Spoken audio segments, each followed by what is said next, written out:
Bismillahirrahmanirrahim. Assalamualaikum warahmatullahi wabarakatuh. Puji dan syukur marilah kita panjatkan kepada Allah Subhanahu wa Ta'ala yang selalu senantiasa memberikan rahmat dan karunia-Nya kepada kita semua. Salawat serta salam tak lupa kita curah limpahkan kepada junjungan kita Habibana wa Nabiyana Muhammad sallallahu alaihi wasallam. Saya Alisa Indah Nurpatihah akan mempresentasikan mengenai UTS Manajemen Pemasaran 1. Untuk pertanyaan nomor 1, yaitu apa konsep proses sosial dan konsep manajerial yang dimaksud dalam pengertian pemasaran di atas, serta jelaskan pula apa yang dimaksud dengan manajemen pemasaran. Untuk konsep proses sosial yaitu proses individu dan kelompok untuk mendapatkan apa yang mereka perlukan dan inginkan, dan karena dalam kegiatan pemasaran melibatkan manusia sebagai makhluk sosial. Untuk yang kedua yaitu konsep manajerial digambarkan sebagai seni menjual produk, artinya bagaimana cara menarik konsumen atau pembeli untuk tertarik terhadap produk kita, baik dari segi penampilan maupun segi manfaatnya. Untuk manajemen pemasaran sendiri adalah suatu seni dan ilmu di dalam pasar sasaran untuk menarik, menjaga, juga meningkatkan konsumen dengan menciptakan, mengkomunikasikan, dan menghantarkan kualitas konsumen yang unggul. Untuk pertanyaan nomor 2 yaitu, inti dari pemasaran itu ada 3, yaitu need, want, dan demand. Apa maksud dari need, want, dan demand? Coba uraikan secara sistematis.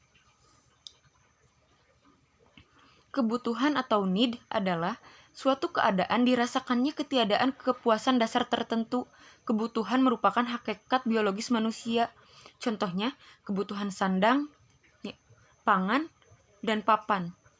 Dan keinginan atau want adalah kehendak yang kuat akan pemuas yang spesifik terhadap kebutuhan-kebutuhan yang lebih mendalam. Keinginan tidak bersifat mengikat, contohnya keinginan membeli HP Samsung Z Flip, keinginan untuk memakan nasi padang, atau keinginan apapun itu. Yang ketiga adalah permintaan atau demand, adalah keinginan akan produk yang lebih spesifik yang didukung dengan kemampuan daya beli. Contohnya, permintaan terhadap alat tulis dan buku.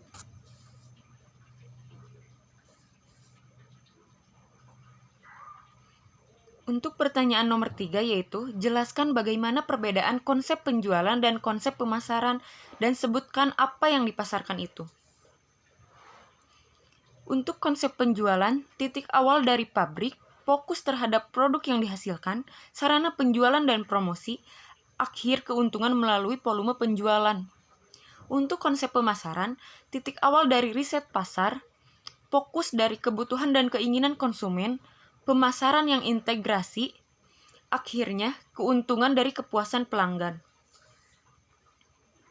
Dan apa yang dipasarkan adalah, yang pertama adalah produk atau barang, yang kedua adalah jasa, yang ketiga adalah acara, yang keempat adalah pengalaman, yang kelima adalah orang, yang keenam adalah tempat, yang ketujuh adalah properti, yang kedelapan adalah organisasi, yang kesembilan adalah informasi, dan yang kesepuluh adalah ide. Untuk pertanyaan selanjutnya yaitu, bagaimana Anda melihat tentang paradigma baru pemasaran di era 4.0 dan Society 5.0? Coba diuraikan. Menurut saya, paradigma baru pemasaran di era 4.0 dan Society 5.0, pemasaran harus terus berkembang seiring dengan perkembangan teknologi agar tidak tertinggal oleh perkembangan zaman dan teknologi, agar tidak dilindas oleh pesaing-pesaing yang mengikuti perkembangan zaman. Jadi, paradigma baru pemasaran ini harus terus mengikuti perkembangan teknologi, contohnya dengan mengembangkan e-commerce, e-money, dan sebagainya. Juga harus selalu kreatif dan inovatif agar terus berkembang. Pertanyaan selanjutnya yaitu, salah satu unsur penting dalam suatu proses pemasaran adalah lingkungan. Oleh karena itu, apa 4 lapisan lingkungan pemasaran atas suatu produk? Sebutkan dan jelaskan.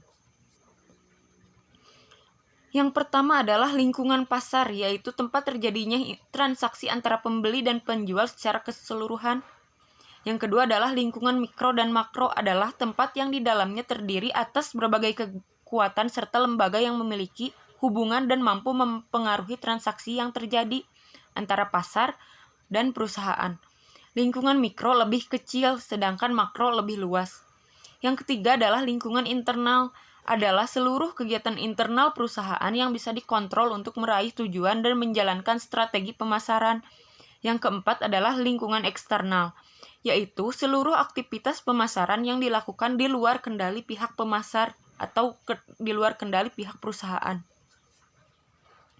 Untuk pertanyaan nomor 6 yaitu, perilaku konsumen sebagai suatu tindakan langsung dalam mendapatkan atau mengonsumsi dan menghabiskan produk serta jasa, termasuk proses keputusan yang mendahului serta menyusul tindakan tersebut.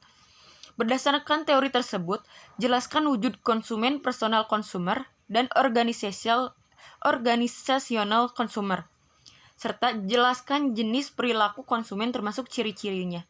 Berikut sertakan contohnya masing-masing 3. Ya, untuk personal consumer yaitu konsumen yang membeli kebutuhan atau menggunakan barang dan jasa untuk penggunaannya sendiri atau untuk keperluannya sendiri. Contohnya kebutuhan pribadi. Dan untuk organisasional consumer yaitu konsumen ini membeli atau menggunakan barang atau jasa untuk keperluan konsumsi dan memenuhi kebutuhan untuk menjalankan operasional organisasi tersebut. Dan untuk jenis perilaku konsumen, yang pertama adalah konsumen rasional.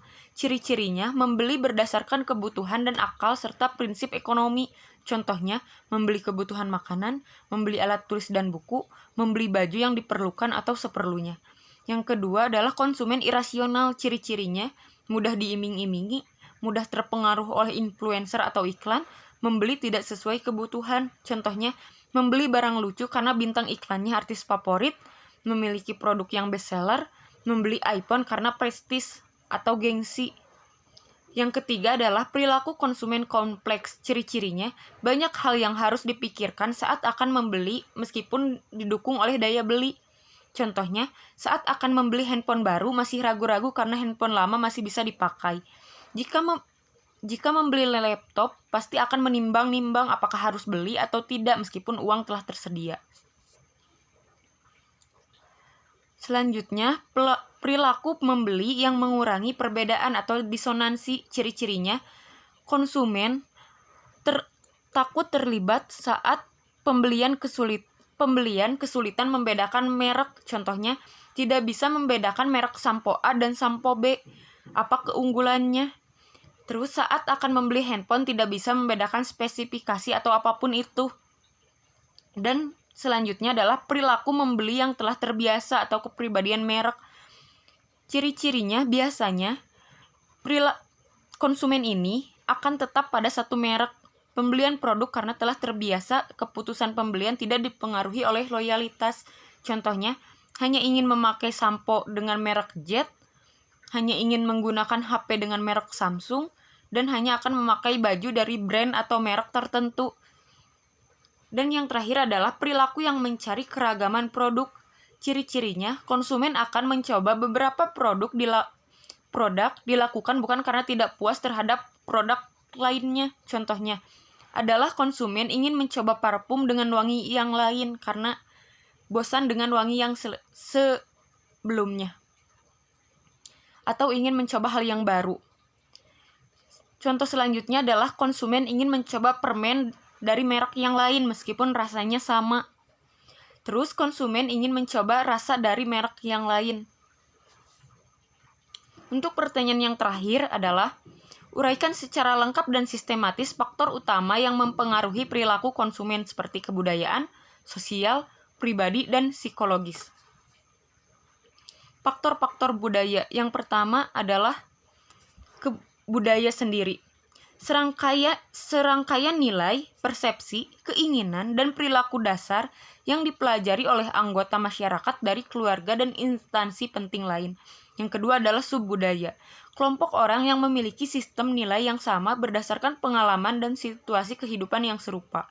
Yang ketiga adalah kelas sosial, yaitu pembagian kelompok masyarakat yang relatif permanen dan relatif teratur di mana anggota memiliki minat dan perilaku yang serupa.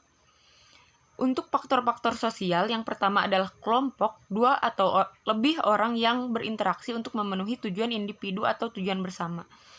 Yang kedua adalah keluarga, Yang ketiga adalah peran dan status. Peran terdiri dari sejumlah aktivitas yang diharapkan untuk dilakukan menurut orang-orang di sekitarnya. Tiap peran membawa status yang menggambarkan penghargaan umum terhadap peran tersebut oleh masyarakat. Untuk selanjutnya itu faktor-faktor pribadi. Umur, yang pertama adalah umur dan tata siklus hidup. Yang kedua adalah pekerjaan. Yang ketiga adalah situasi ekonomi. Yang keempat adalah gaya hidup, seperti pola hidup seseorang yang tergambarkan pada aktivitas, interest, atau opinion orang tersebut. Yang kelima adalah kepribadian dan konsep diri. Kepribadian adalah sisi psikologis yang membedakan seseorang yang menghasilkan tanggapan secara konsisten dan terus-menerus terhadap lingkungan.